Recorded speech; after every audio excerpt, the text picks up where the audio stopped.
Mubaligh, for you is my prayer. May you keep ascending success stair.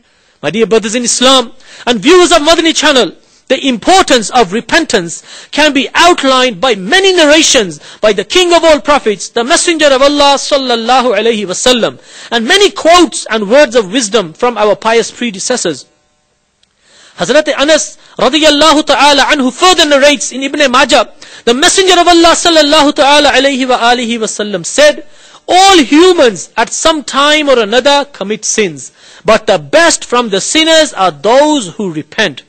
Hazrat Sayyiduna Abbas radiyallahu ta'ala anhu narrates, the mercy for all mankind sallallahu alayhi wasallam has said, whoever holds on to repentance firmly, Allah Almighty will ease all his difficulties, free him from all types of fear, and give him endless bounties, endless rizq.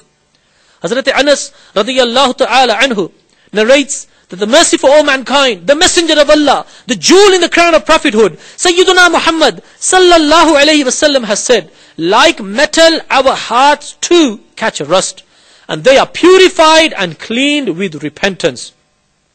Sayyiduna Imam Muhammad bin Muhammad al-Ghazali alayhi rahmah mentions in Mukashifatul Qulub that a person asked Hazrat Sayyiduna Ibn Mas'ud radiyallahu ta'ala anhu, the great companion of the Messenger of Allah sallallahu alayhi wasallam, a person has sinned.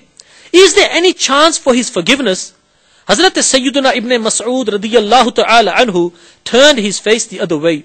He then turned back around and tears had formed up in his eyes, and he replied, paradise has 8 doors, all open and close, except for the door of repentance which never closes. There is an angel between this door, therefore it doesn't close. So commit good actions and never be unhappy. O Mubaligh, for you is my prayer. May you keep ascending success stair.